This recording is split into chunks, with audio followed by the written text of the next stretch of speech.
Yo, what's good, people? Welcome back to the Sadly Relatable podcast. We're back, baby! Yay, yay! Ooh! I'm actually excited to be back on this side. I feel like we've done 2 episodes recently with guests, and I do not like that side at all. I've just been excited to film in general. Oh, really? Yeah. It has been really fun recently. I feel like I've been enjoying it a lot. It has. But yeah, being in that seat when you've got a guest is a bit of a headache because you're like, one way this way, one way that way. Honestly, we're kind of lucky because your good side is my good side. I mean, this is my good side and that's your good side. Yeah. So I hate whenever we have a guest in a sense where I just feel so ugly. Yeah. But yeah. I get you. It's weird that everyone has a side that they prefer.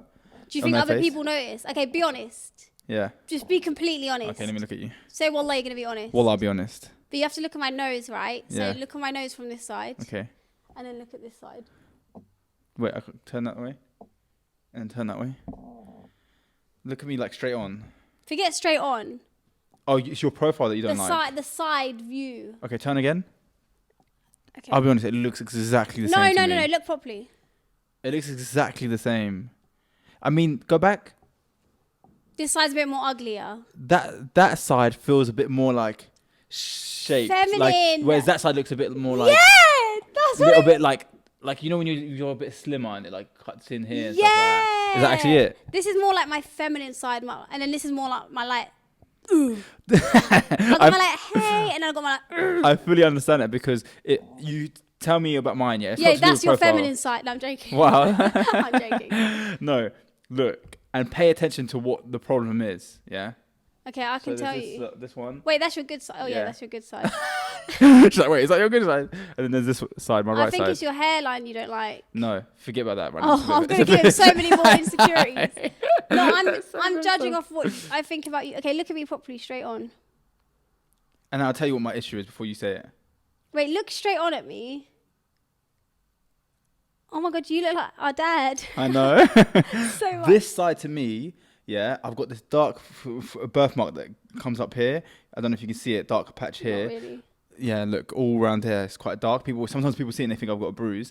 I've got more of like lines under my eyes, and here just feels like I look old on this side, I feel like. And then that side is like clean. Yeah, maybe you're right. You can't actually, to be fair, this side you look like our dad. This side you look like you. That's what I'm saying. Like this side look aged. But yeah, guys, welcome back to the Sadly Relatable podcast. We have a Patreon, if you guys didn't see the last episode, and it's been going really well. I know, it's so I think fun. that's what's made this so fun, is because like, I just have really enjoyed filming those episodes. Because we're making money now. Because we're getting paid. No, I enjoy filming the episodes because I just feel like I can literally just sit there and be like, I don't have to stress too much. Even though people can clip it, I don't know how to explain it. I know what you mean. Sometimes I said some things on the Patreon and then I saw people clip it and I felt a bit like violated. I was like, oh, that's meant to be just for the Patreon. But then I realised that they can clip whatever they want. I think it's good that they clip it as well, because some people commented saying they can't afford it. Yeah. Guys, we looked into if we can give free access, and it's not a thing that Patreon does, because obviously we know that some of our supporters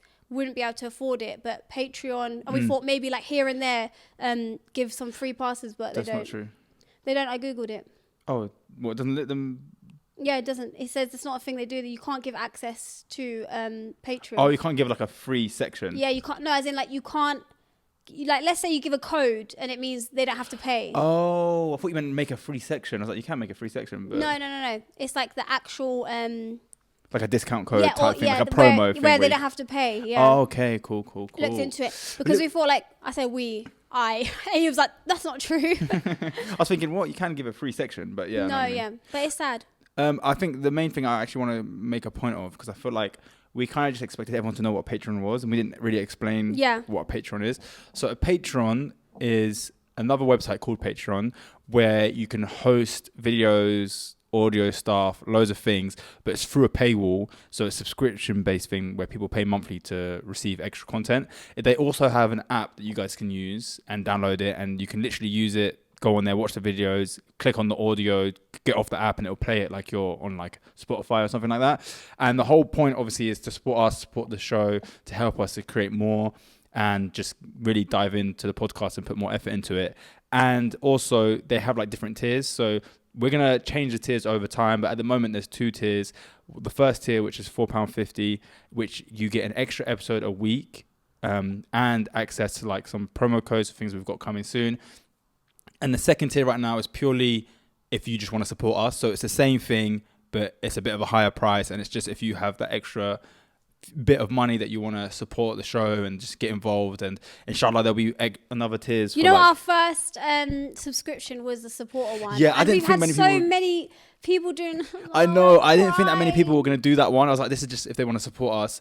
And then the first one was that, and I was like, there's no way. I just want to cry when I think about it. But let's move on. But guys, please do, if you can, obviously check us out on Patreon, because we've got an extra episode every Wednesday. It's a bit more relaxed over there. We do have things that we plan to do as well, but we're not going to speak about it till it's done. Yep. But yeah, we have a lot of fun on there. Yeah, and the link is in the description. Download the app if you need to. And yeah, join us over there. Have some fun. It gets a bit more juicy, a bit more whoop whoop. So speaking of your dad's side, yeah? So interesting, because you haven't really had a relationship with him. Yeah. Like, you have here and there, but not enough for you to adapt his mannerisms. That's what I always find so weird, because everyone always tells me, and my mum will be like, I'll do something, she'll be like, that's exactly what your dad does. But like to the T of like how I move and sometimes I see it in myself. Like I do something, I'm like, my dad, yeah. That's what he does. I literally was on I feel like I've said, did I say this in an episode? It was about me sleeping like my dad. Oh, yeah. But I haven't been around him, saw him sleep once probably. Yeah. He slept on you. Do you get it? Like, not on you physically, like slept. That was a bit weird. No, slept on you, like, they slept on you. That was funny. That was good. My brain was just too slow. Exactly. It's your fault, not me. Yeah, so yeah, I was on the call with him, and he was doing stuff, Abe, that you do, and I was getting freaked out. Like, I genuinely was getting freaked out. Even like when we're on FaceTime and the way you'll be sitting, you'll kind of just sometimes go, like, you'll blow air out your nose, and he done it, and I was like, what the hell? This is so weird. So then there's not an argument. I need to find out what this is, because is it the short time that I spent as a kid, like picking things up, or is this something that's actually passed down biologically through genetics, that you pick up these traits and how your body, like how does that work? Because I've literally hardly been around him, to be honest. To take that much from him is weird. So strange. I want to know. Can you like Google it? And none of you lot have supported me. That is crazy. I'm joking. We even both got the same disliking to Nisrin. And they both hate me secretly. Definitely, you're pulling out the joke now, bro. Search it up. Is it genetics? What am I going to search up? Is genetics that my brother and my dad both blow out their nose, even though my dad left and Ayub doesn't really see him much, but sometimes he does see him, but he's only seen him a little bit, but he sometimes does the same things as him. Imagine if it came up. Yes. Do you actually want me to Google it? So, no, it's right. Do you think maybe there's someone like professional in the comments? Let us know. We should bring like a professional. Oh, we say this all the time. No, but for real, instead of getting like another influencer, let's actually bring like a specialist on certain topics. We said this already. We want a mental health specialist. Guys, by the way, I don't know if I said this to you, but I really want to get Mum on the Patreon. Yeah, we will. We were saying like she said she'd come, but obviously we won't show her face. Yeah, she'll just be on like the audio on the side. Or we could blur her. And nah, that's a long effort. Why would we blur her when we could just have her off camera? Because maybe they want to. Yeah, that's true. They want to see the shape of her. Is she thin? Is she big? Get an idea. Do you know what I mean? I don't know. You guys let us know. Should we get our dad on? Oh my god. The camera would pan, there would be no one there. Oh, okay. I thought that was kind of funny. No, what would have been funnier is if I said he's always on with us. He's here every episode. Oh, yeah. None of us are laughing at each other's jokes today. Oh, no, you got to step your game up, G. Okay, wait. So, actually, when I was on the phone to him, because we do say some things in the podcast. Oh, no, this is what happened. We just uploaded that video of us in baby suits. If you guys don't know what we're talking about. Me you showed him No, that. I didn't. Of course I didn't. If you guys don't know what we're talking about, we'll insert it right now. It's a clip of me and Ayub dancing. Anyway, you've seen it. Yeah. And I spoke to him about a week later, right? Let me actually take a picture. Yeah, and basically the clip is just basically us being children, and it'll be on the screen. Yeah.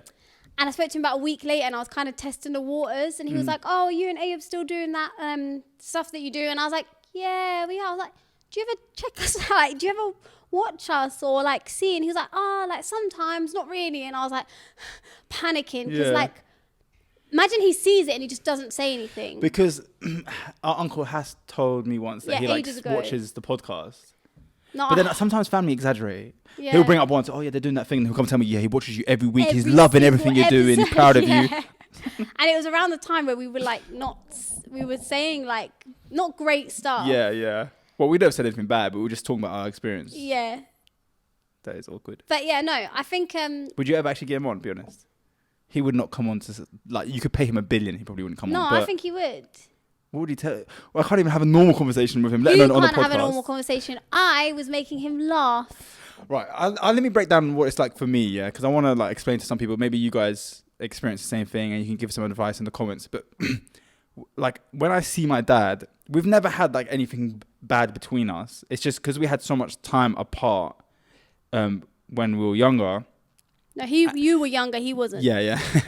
That was a grown man. Literally, actually. His frontal lobe was fully developed. He made those decisions and he knew what he was doing. Imagine actually. Oh my God, that's why you're crying. I'm a good actor. That was good. Go. So, and he's the type of person, yeah, I feel like a lot of people understand this, where he just doesn't show emotion. Like, luckily he'll say like, love you. He says that, like, which is more than what I think a lot of my friends' dads do. But he doesn't like, he won't sit and tell you how he's feeling, or he won't make you feel comfortable to tell him how you're feeling. Yeah. So like when I'm with him, I just feel like I'm with a stranger. Like, even though we do know each other and we've had a lot of memories. And you love him. Yeah, and like, I feel like I'm making conversation and he's like, okay, that's good. Yeah, stay in school. And I'm like, I've been out of school for like 20 years. I'm 42. Yeah, literally. He's just like giving me this like by the book scripted like stuff. I think like a lot of parents, you guys might be able to relate, is they're not great at showing their emotions because when they were younger, their needs weren't met, or they weren't having open communication with their parents. Like, how do you feel? What's this? So it's just a cycle that's gone on, if that makes sense. Yeah. Luckily, we've got our mum who's a lot different and stuff like that. Yeah. But I know what you mean, because I was faced with that. I spoke to him for maybe like 2 hours, and there is a few times where he does give that like, well, you just need to break down those walls. I've never been able to have a conversation with him that long. You know what you need to do? You need to just not care. No, because like there's been times where I try to make a joke that I would normally make, and there's like no reaction, and I just sit there in that awkwardness, like. Yeah, no, start panicking. I'm just gonna be quiet for now. No, that did happen to me as well. But then eventually, I'd just like say to him, "I'm joking," and then he was like, "Oh," and then he started laughing and stuff. But I think it's easier for a girl to get that out of her dad. It's like, oh, like. Like type thing. Oh yeah, like you're my princess, even though I ain't known you for that long. Do you know what I mean? I think it's cute that there's this like you can be cheeky and like say something. You can't. You just got to be a straight man. You're a grown man. What are you doing? Why are you even on the phone to me? Go to work. Do you know what I mean? I think I do agree that it's easier for women. I'm not gonna lie. Like one time I text him and I thought, let me initiate something. Maybe he'll ask me like, and then we can have a conversation. Because I do. Well, like I try not to think about it too much here because I actually get emotional. Like I something, you know how you say you like push things away. Yeah. I've noticed the only thing I've ever actually done that with is the dad stuff. Dad, yeah. Like I've genuinely like blocked it out of my head. That whenever I genuinely think about it, I'll end up crying. There's been times where I've like had a breakdown in my car, and out of nowhere I'm just like, I just wish I could speak to my dad. Do you know what I mean? Yeah. And like. Maybe I felt like that for 10 years and I couldn't speak to him at all. Yeah, so maybe count your blessings. No, I think it's worse to have someone there. I agree. And not be able to speak to them. Not going to lie. Sorry to interrupt you. Yeah, and I'm sorry that happens to you. I understand. Mm-hmm. I always say, because I've got friends whose dads are terrible, I always say, I would rather you just not there at all, like what I've had, than be there and be damaging how I've seen some dads be to their family. So I do agree with that. I'm not gonna lie. Yeah, so it is something that like I genuinely suppress and like gets to me, but I just don't know how to like fix it. And sometimes I think to myself, is this because Islamically you're meant to really put effort in with your parents no matter how bad they are.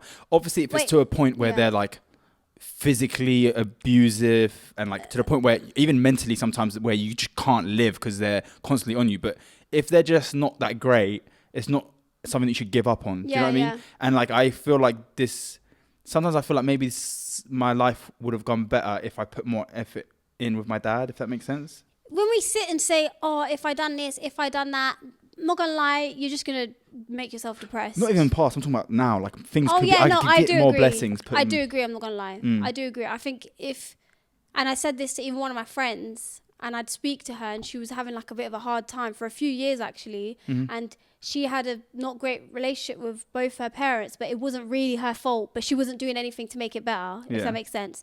And then I kind of said to her, look, you'll get more blessings if you just try, and even if they carry on being the way they are, Allah sees that you've tried, you're going to get rewarded, if that makes sense. And then she tried, and things, alhamdulillah, Allahumma barik, has got better for her. So I do agree. But with that being said, guys, don't think that means if you've got abusive parents or if they've done...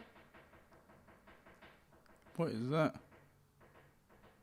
I don't know. It's our dad. What are you saying about him? Stop speaking about me. If you've got like abusive parents, because there is this thing in Islam where they're like, you have to speak to your family, you can't cut off ties. And while that is true, there is a line. So everyone's situation is unique, and you know your own situation. So don't just take it as, you're doomed if you cut off family members. Yeah, but it can't be as easy as just like you genuinely have to try. Like you can't just be like, oh no, just one time he did this, I'm done. Yeah, do you know what I mean? Anyway, you know your situations, guys. So, but yeah. Do you know what I always find interesting is, I feel like a lot of the people I know and a lot of people I've been around have got issues with their dad, or maybe their dad hasn't been there for certain reasons. And I can always tell the difference of when I meet someone that has a parents that have like a healthy relationship. You see it in them, the way they view certain things, the way they view relationships, the way they are and their character. It definitely has a huge impact. I feel like even a lot of women that go through certain things are very much a lot of the problems, or maybe the people that look at them like they're problematic or they're doing this and why they're doing that, a lot of it stems from not having a male figure in their life, or even a male attention from a loving family member. Not even just male, just parents in general. If they're not loving a child correctly, which a lot of us didn't receive deep it, that has a major effect, because when there's two parents that aren't loving a child properly, and let's say it's growing up over the years, the child isn't going to say, what's wrong with my parents that they don't love me, or they're not giving me the love I deserve or what I deserve. The child ends up growing up and saying, what's wrong with me? What do I lack that they didn't love me or give me what I deserve? It's never what's wrong with them. You start internalizing it, hating yourself, and going through these emotions as you get older. And it's like, I'm the problem. What have I done? Whereas if we just held people accountable and just bang your parents in the face, like give them what they deserve, then none of us would be here. Imagine that's all it took. Just one, all right, I'll take you out to lunch. Do you know what I mean? Dad just starts showing up every Saturday. Oh, no. I think... I'm very big on communication. Like even now, I'm breaking this generational thing, and I've said it to Mum recently. I don't like in our family that when there's an issue, it's just brushed under the rug. Like you just see each other and now it's okay again. Yeah. I don't like that. I'm sorry. It's better to hash it out. Speak about it, communicate, because we used to do that, where we just brush it under the rug, and then we'd sit and actually speak about it, and then that's where things... I think our relationship's been way better since we've been able to confront each other about stuff, if that makes sense. It's funny because you say you're big on communication, but it takes you 10 years to reply to a text. But in general... I don't mean that sort of communication. You mean like problems and stuff like that? Yeah. When there's drama, I'm there, I'm involved, babes. But yeah, I don't know. I think there's this really big importance, and it's almost like what we said on the episode with Ray about like, there's knowing and talking the talk, but can you walk the walk? Because it's completely different saying you want to be a better parent than your parents or be better to your children, and then you get into that situation. And I think I've slowly realized it being a cat dad, because I was always like, oh, when I have kids, I want to be the dad that's like, they have respect, and they, instead of like disciplining them where it's like really, really harsh, I want them to be scared to disrespect me or upset me. Like when they're faced with a bad decision, they're like, I love my dad too much to do that, instead of like, oh my God, he's going to kill me type thing. But I can't even like have patience with the cats. I'm like, you get down there right now. Do you know what I mean? I'm like trying to like assert dominance. And I'm like, wait a minute, what am I going to be like with my kids? You know what? I've learned a lot from being a cat mum as well. You know why? And I'm not going to lie, this is how I know I'm going to be a good mum. Inshallah. Because my cats will do stuff. And for example, Lychee scratched me, and it's funny because I have it on my CCTV footage. And you saw the scratch. Remember on my foot, it was it was an accident, guys. She was near my feet. I dropped water and she got scared because the bottle hit the floor, and she come to run really fast, but her claw went into my foot. Oh, I remember. And it went really deep, guys, to the point where the scar's so bad it was like gushing blood. And my first reaction was, I like screamed out of pain. I went, Lychee, it's okay, it's not your fault, I forgive you. Wallah, within the first like 5 seconds. That's not me. I'm like, and quick kick across the room. No, I'm joking. I'm joking. Just joking, guys. And even now, like whenever they do something, sometimes I do get annoyed. I'm like, please stop. But I'm like, no, it's okay, it's not your fault. You didn't know. I feel like I'm learning a lot of patience, because a part of me wants to assert dominance, and then I realize it's a cat. It does not know what I'm saying or what I'm trying to do. Do you know what I mean? Kinda and not kinda. No, it can understand. Or not. They've learned now. If I say, they'll like turn around and like move. But I've heard that's actually like there's certain sounds and things you can do that they understand, if that makes sense. But other than that, like shouting at a cat is not going to do anything. I'm not sitting here acting like I'm aggressive to them or like rah, rah, rah. But there's little moments where you're like, hey, and then you kind of catch yourself doing it and you're like, what am I? Yeah. when they're being naughty or doing something bad. Especially because Miko is a full ragdoll, yeah, and Gigi is like half, and full ragdoll is completely different, by the way. Miko's so funny, bro. Like, he doesn't even understand what's being told off. Like, Gigi will be like, he'll like run away and be like, oh no. Miko's like this. What? Just carries on, does it. You know, that's why ragdolls are meant to be indoor cats, because they don't understand any sort of like danger or harm coming their way. Like if they're walking and a car's coming their way, or a human or anything, they won't run away. You know how cats run away and stuff? They'll just sit there and deal with it. I've completely learned it. Do you know why? I put Miko on his back, not high up, just a little bit off the sofa, and I got this, and he just falls on his back and lays there. If I do it to Gigi, spins straight away, lands on his feet. They don't understand danger. Gigi does not understand anything, and like to the point where every time I touch him, he just purrs straight away. Oh. Sometimes I try to do like what I like to like play, not rough, but like get into play fight mode with Gigi, and straight away he's like, with Miko he's just like, and he lays down and spreads his legs open. Guys, and get everything. a ragdoll. Get a ragdoll. They're so cute. It is a very like loving animal. I can't lie. So I have some ways. Sorry, we'll move on from cats because I know some people genuinely don't like cats. But they're probably enjoying the dad discussion. Then we just went into cats. But it is definitely training me. Sorry.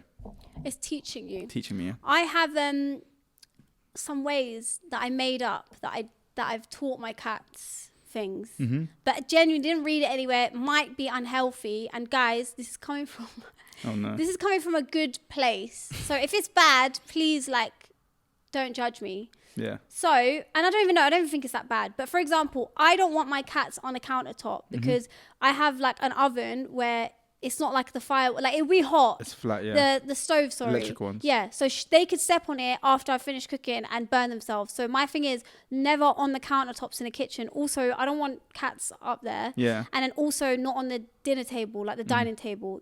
They can go wherever they want in my flat, in our flat, sorry.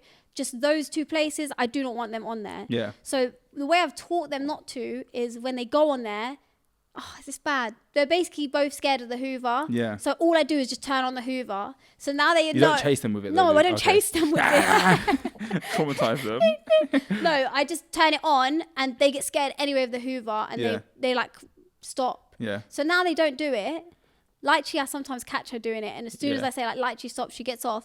But then also it's the opposite for like Love, because Kiwi is like, he's a British short hair. He doesn't really show love that much. I've taught him to a little bit. He loves food, right? So before I feed him, I'll pick him up and give him hugs and kisses. So now he lets me. So he thinks that whenever you pick him up and hug him, he's going to get treats. That's the only issue is, now every time I pick him up, he'll jump off me and look at me like...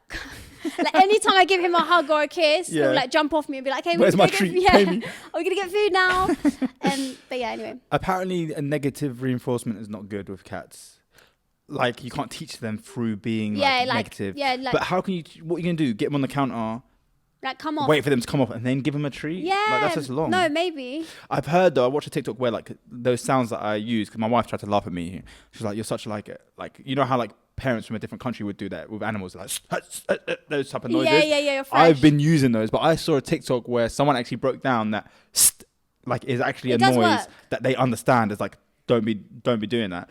And don't be doing that. It's worked with Gigi, our first cat. He's so, like, I love him. I can't lie. He's like, because I think we've had him since he was actually a kitten. Well, he still is, but smaller. To the point where he's learnt now. Like sometimes he'll go on the kitchen counter and I'll just go, and straight away he'll look at me, just run off like, and stuff like that. And then Miko didn't understand what it meant at all for like ages, and he's slowly starting to get it, but it only works a few times. You know, I've realised. What? And this is why I understand why my mum likes you more. Why? Because you see, like with Lychee, I put a lot of time disciplining her. Mm-hmm. Like we have this connection. Kiwi can just do whatever he wants. Yeah. And like I put all my energy into my first cat, disciplining her. Yeah. And that I don't really like the other one. I'm just like, you kind of do what you want, bro. Like, actually do what you want. So the first child gets all the love. Yeah, but then Lychee's like my little cuddler, and then Kiwi's my little, oh, you're right, buddy. Yeah. But he don't like it. Yeah, he doesn't like love though. That's the like thing. Me and you. You're like the cuddler, and I'm like the. But the thing is, I'm like the no one come near me. We've got Miko and Gigi are so different, like their personalities. So Gigi's very much like, he wants to like climb on top of me and rub his face in my face 24/7, just like this. Cute. Like he just likes love like that. Whereas Miko loves being petted, but doesn't want to sit on top of you or anything. He'll come and rather sit next to you and lay down. Yeah. Cats are so interesting. I know, it's cute. They're like their own little people. I love cats. But yeah, definitely I think good training for children, for patience and that. Yeah, that's why people probably get dogs as well. You just learn to be a lot more patient. But yeah, man. I have something I wanted to... So there was before we move on, there's two things I want to say, sorry. Mm-hmm. There's a litter box, that costs about £800. Oh, no. And like, I'm all for investing in your cats, okay? But I seen that they worked with so many people. So I was like, they might want to work with me. Like, they worked with people who had like 100,000 followers. What's wrong with those people? No, there's nothing wrong with them. But usually brands want to see traction, so they want to work with people with more followers. Yeah. And I was like, yeah, they'll want to work for me. And then I reached out to them, whatever. And then they were like, sorry, we're not doing any collabs at the moment. I'm like, okay, cool, whatever, that's fine. Sort of collab. And then I just keep seeing people working with them and doing collabs after that. And then I went and checked and I realised... No Muslims. There's no muzzies. There's no people of colour. I was like, I'm the issue. Yeah, literally. And I was like, what the hell? That's so sad. They don't want to like broaden their audience.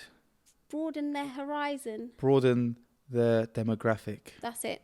But like, what the hell? Work with me. I don't want to spend £800 on your little box. Why do you want to work with them? They're a bunch of racists. But that little box is good. Let's go put all the comments and be like, should have worked with this really. No. That was anyway, guys. I could be wrong in it. But speaking of which, I've actually had a couple of like brands stop working with me since I became a hijabi. Did you know that? That is quite crazy. But I guess if you don't fit, like you used to work with Victoria's Secrets, now there are some... Yeah, obviously I never done anything like that. Man said, I guess if you don't fit. Yeah. They're probably like, we've ticked our diversity box. Yeah. Like we've got our hijabi. We've got our token hijabi over there. That is so sad though. Like, that's so sad. Do better, companies. Anyway, we don't want to work with you anyway. Unless you're trying to like pay us some good money, then there's not a lot of brands we can work with now anyway, because of they're all part of the EDO. Probably that too. Yeah, but anyway, we don't care. I want to see more up and coming Muslim brands, Palestinian brands, watermelon safe brands. So guys, can you actually comment down below watermelon safe brands? Because I want to like actually change everything I have, all my makeup and skincare to watermelon safe. Oh, I have to tell you something. That would be sick. Go on. Now. I don't know if I can say it on here because it's something that can come out later. Don't say it. Yeah, write it down so you remember. Before we move on. Yeah. Can I tell you a story? Of course. Because it kind of connects to the dad thing we were just speaking about. Okay. So, let me get my water. By the way, you always know a water bottle's mine if it looks like this. Why? Because I'm lazy and I don't like to lift my arm all the way. That's so long, guys, when I could just go like this and squeeze. My dad don't talk to me, no. He'd rather talk to you, her. Stuff like that. Hey, yo! I didn't say it. Anyway, so I have a story to tell you which I found very, very, very, very interesting, but it's a bit sad. Go on then. So, there was a dad and a son, okay? Actually, there's a whole family. Okay. We've got mum, dad, son 1 and son 2. Oh, okay, 2 boys. So, the dad's called George, okay? And George has a 27-year-old son. And his son has a stroke. Even though he's 27, he has a stroke. Yeah. And it's not his first time that he's like been through something like this. He's had a lot of health issues. He's had seizures in the past. But one thing to note is he always pulls through. Like, he's been in serious situations, but he's always pulled through. Okay. So he's had a seizure now, but he's in the coma. At this point, he's been rushed to hospital and he's in the coma. And again, it's quite severe. The family are devastated, of course. But because he always pulls through with these things, they just assume, they have hope. And this time, he had a stroke. But usually he's had seizures and stuff like that. Oh, okay. So this is the first stroke. I think so, yeah. Okay. First stroke. And it was quite severe. So this time they're at the hospital and there's the mum, the dad and the brother of the 27-year-old son who is in the coma now. And the hospital and the doctors come to them this time and they say, look, we have to let you know. They show them the scans. They say he's completely brain dead. And this time there's absolutely nothing we could do. That's so sad. He's on life support, but we really do suggest taking him off life support. We know that like he's always pulled through, but this time there's absolutely nothing we can do. He's completely brain dead. And they show him the scans, the CT scans and everything. They show the family and obviously they're devastated and it's very sad. By the way, this is the son, the dad's name is George and he's actually called George as well. He's after George the second and he's George the third. Okay. That's him in his coma on life support. And eventually the doctors convince the mum and the brother and they are kind of like, you know what? It's time. We will turn the life support machines off. And, you know, the doctors have showed us there's nothing they can do. They've shown us he's brain dead. Like, he's not going to get better. And the dad, George, is basically like, no, we're not turning the life support machines off. He's always pulled through. Yeah. Like, just give me a few hours. He said the least you can do is give me a few hours to, like, take in this and make a decision. Imagine being in a situation where, like, someone in our family's in that situation and, like, some of us saying, yeah, pull the plug and some of us saying no. Like, now you're arguing, debating about whether you should kill someone off. Yeah, but I don't want to say kill someone off. I know, but I'm saying in like plain terms. Yeah. As in end their life. End their life. But is there a life? Keeping them alive. Yeah, that's what you mean. Yeah. Which is, I'm so sorry for anyone that's been in that situation. I know a couple of people who have, and I know it's not easy. But yeah, in that situation. What would you rather? If you were in that state, I'd want someone to try. We said this already. I think I'd rather go. Wait. Or did you change my mind, I think, by saying something? No, we're saying something completely different because he's just in a coma and they've said he's brain dead. Yeah. But the dad thinks he's going to get better. He's not saying keep him like this. Oh, he believes that he's going to come out and be okay again. Yeah. Not like, let's keep him in this state and keep him alive. Oh, that makes so much more sense. Okay. Yeah. So he's not like, no, let's just keep him alive. Yeah. He's basically like... He'll pull out and be 100% again. Yeah, he's like, he always pulls through. Yeah. But not just that, he's basically like, give me a few hours to, because I think he was drunk, he was very emotional, he'd been drinking. He's like, give me a few hours to at least think about this, to process my decision. That's what the dad was saying. But they were like, no, we're pulling the plug. And even the mum and the brother were like, just, that's it, we need to stop. Who gets final say on that though, surely? So... I don't know. There's a whole lot of legal stuff. I can't lie to you. My wife explained loads of this stuff to me because she was talking about how you have to appoint someone to be that person that can make certain decisions in your life. Like, it's all meant to be documented legally, so it's really important to do that, especially in your will and stuff like that.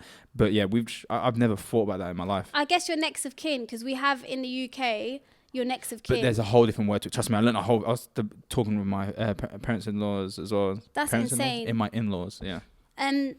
So I don't know, but ultimately... the mum and brother did get the last say and they signed the certificate, basically signed off. That's sad. They've signed it off to say you can take him off the life support, right? At this point, they're getting ready to take him off his life support and they've even notified an organ donation organisation because the son was an organ donor. Interesting because we spoke about this recently. Yeah. So they've told the organ donation organisation, we've got someone here. Yeah. They're basically about to do it. But George, the second, the dad, he's like fighting. He's like, there's no way. The mum and the son have already signed it. They're like emotional but arguing with the dad. They're like, you need to stop having hope. And I'm guessing their intentions are not bad. They're probably thinking they're saving him from suffering. Why just like let him rest in peace now instead of putting him through all this suffering. And then he's thinking, no, he can pull through. So both sides are like good intentions. I agree. Yeah. When you're being shown proof and of a brain scans and say he's completely brain dead, there's nothing you can do. They're just like, look, just kind of, I guess what you're saying, they're devastated, but they're like, let's end the misery. Yeah, yeah. My only thing that I'd say is, if it's my opinion, is why do it straight away? Like they were trying to do it that day. Give it some time. Was it in America or here? It was in America. It was in Texas. Probably the bills. I think also maybe because he was an organ donor, so that might need to rush the process. No, it's the payment. Do you know how they have to pay for everything out there? They probably cost them a few $100,000 just to sort all that stuff out. Trust me, that it's so much money. I'm not saying that they're picking their son going over because of money, but if someone's telling you he's complete, there's nothing you can do about it. Are you gonna stay for another month and keep paying these huge bills when they're telling you it's done? Do you know what I mean? Yeah. I guess they just It might be that, I don't know. We don't know. That's just opinion.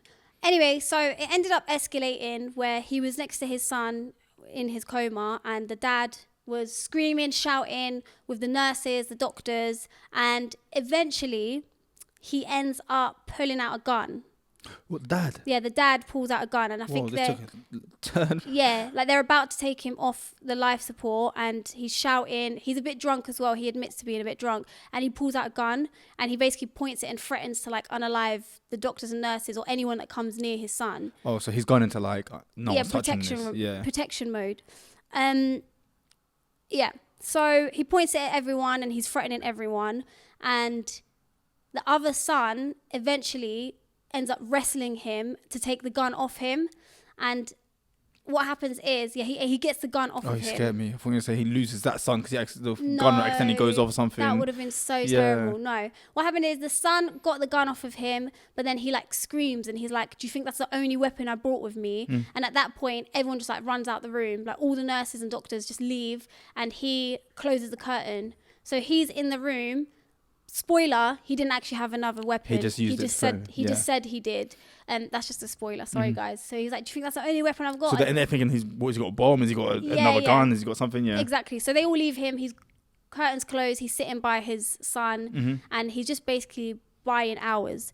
Eventually, the SWAT team come. Someone called the police. And there is, you can find the phone call with the police, one of the nurses, online somewhere. But they call the police and they're sitting outside. And for several hours, they're just basically like, look, just surrender. So he's basically got his son hostage. Yeah. But it's not in that. It's like, I want him to be safe and be saved. Exactly. It's like the opposite reverse of like a hostage situation kind of thing.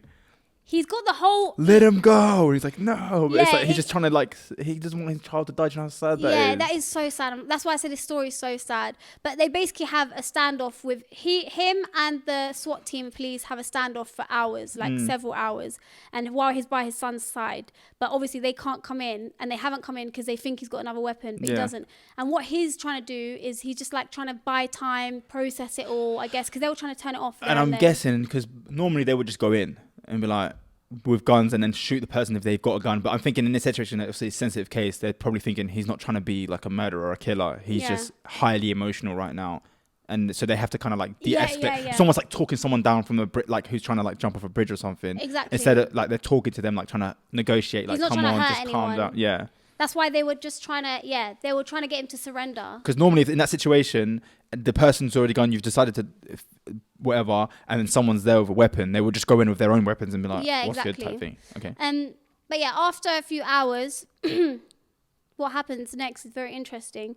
He's obviously there, standoff with the police, and his son next to him squeezes his hand. No way. And by the way, this is a true story. No way. It happened in 2015 and it's out there. His son squeezes his hand, who's in the coma, who they were going to take the life support off a few hours later.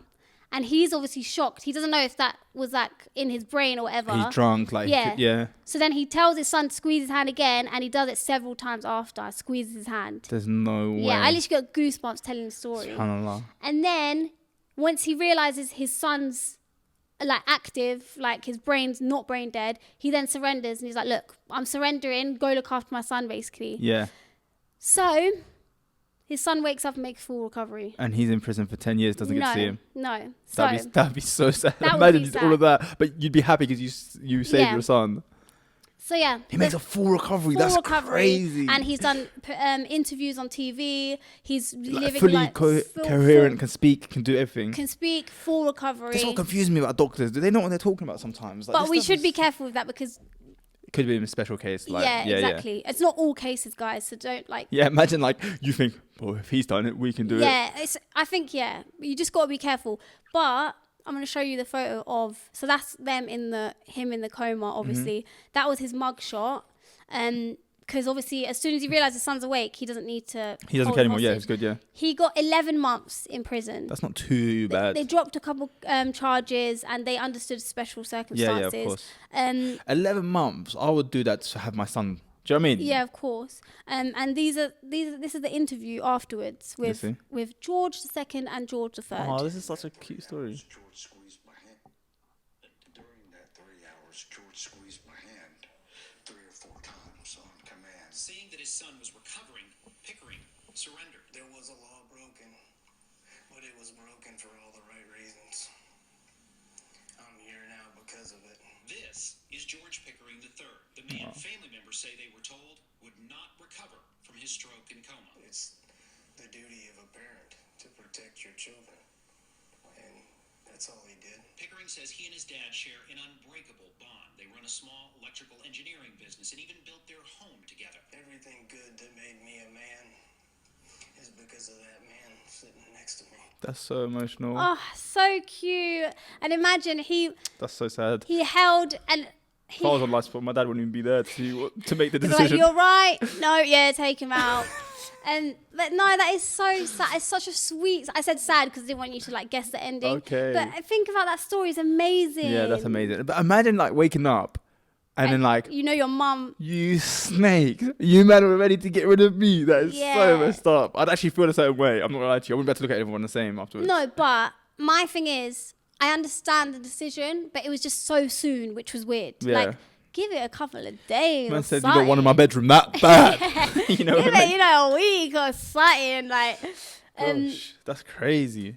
Oh my god. Yeah, do you think he's speaking to his mum? Because he's like, my dad is in the interview. Yeah, probably. You can understand. You can understand certain circumstances. I feel like if you're, if you have to sympathize with everyone. You don't know what they were feeling in them times. Do you know what I mean? But definitely, his bond with his dad must be great. Imagine coming back and being like, "You're a real you fought for me, and now I'm alive." That's it. Nothing. You could do anything now. You could be the worst dad in the world, but because you did that one thing. Oh, that is so sweet. I know. And we're here can't even get a text from my dad. Why is that though? I have a question. What? Why do you think it is that dads could just, and not just talking about our dads, it's just known generally that dads don't really care. They could stop speaking to their child and it would be upsetting here and there, but it's not like mothers. Do you know why? And this is why I find it scarier when a mother does it, because I find it so confusing. But I genuinely believe because of the fact that we actually grew in our mother and we have that physical connection, there's something different. It's almost like a part of you. Yeah. How can you not? That's why I always find it scarier when a mother's like, I don't want anything to do with this thing. That's how they talk. Or even when it's a newborn, they're just get away from me. But I think men just find it easy to be like, go find another one, put some more in there. Yeah. Maybe over here. They drop in their garden and throw in the seeds about, you know them ones. What the hell? And there's I'll just start a new family and start again. Yeah. But then again, Ayob, you know why I don't think that's an excuse? Because you're my brother and I wouldn't be able to do that with you. I wouldn't be able to do that with siblings, let alone child. Yeah, true. I wouldn't be able to just move away from my family and try, never speak to them again. Yeah, but a lot of dads do it, Ayob. But why? That is so weird. Maybe they're just running away from not just the kids, from everything. No, but they don't no, Ayob, what I mean is, it seems like they don't care. I'm not just talking about my own experience. I've seen and spoken to dads who aren't speaking to their kids. Do you know what it reminds me of? When I think of it, I just think of, lions, and you have the male lion and he can just go do whatever he wants. He doesn't seem interested in the kid. Yeah. Do you ever see Nat Geo Wild where you see how, their movements and how the mother's always with the kids and the kids stay with her and then the lion will just go off and well, okay, what happens to them? That's what it kind of feels like. Maybe it's a biological thing. Maybe it's because men are let me not start. Yeah, don't start. But I just can't imagine having a child and not wanting anything to do with it. Like, even if I had a child by accident with someone that I completely hated and it was the worst decision of my life. See, I don't know about that one. No, I would still want to have I feel like I might be like, look, all right, just take it and leave me alone. Custody? Okay, take it. If you're going to leave me alone, honestly, just keep it. No, but I'm joking. on. I'm just saying that as a joke. But yeah, other than, like you said earlier, you don't understand when mothers do it. Other than people who are mentally unwell, I don't understand. Course, yeah. But then again, do you have to be mentally unwell to abandon a child? I feel like you do in general, mother or father. I think a lot of the men have so much trauma built up. Like, I don't think you'll ever find a healthy man who's had a good relationship with his parents and everything doing that type of thing. Like, it's always someone who has a warped understanding of reality. Maybe they grew up in a certain culture that's a certain way that is built like that. Do you know what I mean? It's not a natural thing. Even though I was just sitting here maybe saying maybe it's biological. Yeah. But I do believe it can't be like a natural. I think it does. How do you say that word? I don't know what you're trying to say. I think it does come from again the pressure, and I'm not making excuses, guys. You know me, I don't like men. I think it comes from the pressure that society and every culture does put on men, and how they can't show emotions, and you've got to be this man, and which means that they don't really show love with their dads. Like, everyone knows, especially in Arab culture, it's this thing that's known where he's so nice to the daughter, he'll buy her what she wants, and then the son comes and he's like, there's so many TikToks about it, jokes about it. The son, he's like, ugh, you make me sick. Yeah. So I think it does come from, it's a cycle of, I'm not going to show you love because you need tough love. Yeah. I sometimes think a lot of dads are jealous of their sons. Like, they get some of them that maybe resented or had a bad upbringing, and then see their son in their prime having a good thing. Maybe subconsciously they're jealous of the fact that they're becoming older and they're seeing their son in their full prime. And I don't think it's a natural way to feel like that, but I think some people fall into that. I've got some friends that tell me how their dads treat them sometimes, and it's almost like there's jealousy in it, like they're just hating for no reason type thing, which is kind of scary, to be honest. Like, you can't trust no one in this life, bro. When I said your own dad is an enemy, secret enemy. Hating, he's like, look at him out there getting a nice car, driving there, going around doing what he wants, when I'm stuck here with this whole bag. And he's got a hairline. He's got his full hairline. Me out here. And then you're seeing and looking at someone that used to be you in your prime. Like, you imagine if you look like your dad. Especially when they worked hard. I knew it. That's why my dad don't speak to me. He sees me, he's like, what a good looking piece of shit. I do really want to do an episode where we dive in. Guys, let us know, because if you do want a full episode where we actually dive into the dad thing, then I will do it on a Patreon. Yeah. But I don't know if people want to see that, but I've got something to say. But I know a dad ain't paying £4.50, so I can say a lot. No, as in, like, from the start, Ayob, like, fully, like... What, you had 2 good years with him and then that's it? You can't even remember them. I'm not just talking about our experience, maybe our mum. Like, exactly how it happened and stuff like that, yeah. Guys, let us know, please. Actually, just pause and comment down below if you would want to see that. He said he wouldn't pay £2.50. That's so jokes. £4.50, sorry. Discount price if you get there early. No, that's so funny. Imagine we see it. We see his full name and like £4.50. I'll block him. Most we've ever received. No, I'll block him. Wow. That's actually true. No. Nah, he's like taken us to Morocco a few times and that when we were younger. That cost a few hundred. I hope I'm a good dad. I get scared that, like, it's the same with like being a husband. Like, I feel like I know what it takes to be a good dad. Like, I can say it, but would I actually be able to like do it? Yeah, practice what you preach. But I like that you're self-aware, because not a lot of people are. Sometimes that's not good enough. Some people are just self-aware and they feel good that they've reached just that self-awareness, but they don't change their actions. Me. Did you hear that? Yeah, I did. It's all that trauma. Damn, this episode's been like a daddy issues. Daddy That's what podcast. it's called. Daddy issues. But yeah, guys. Is the episode done? About 50 minutes, yeah. Wow. That's how you know we're so into that conversation, because it feels like it was 20 minutes. And I'm so excited to film the Patreon episode. Yeah, guys. Listen, if you're here and you watch this episode and you're also going to watch the Patreon that comes out on Wednesday, you're a real one. You're a G. We love you so much. Thank you so much. But yeah, thanks for being here, guys. We actually love you. Let's give them a little word. Actually, yeah, if you've made it this far, comment down below daddy issues. That's what we want to see. Daddy issues. Daddy, where'd you go? Daddy, why'd you leave me? I just needed you to come and feed me. Instead I had to work and be a on the streets so that I couldn't be poor. No, that was too Daddy, hard. why'd you go? I don't know. I said, why did you leave me all on my own? I said, please come back. Do not pay rent. It's okay. I just need you so I can vent. I said, whoa, please don't leave. I need you so I don't have to get on my... Yeah, knees to beg. Oh, I was going in a different direction.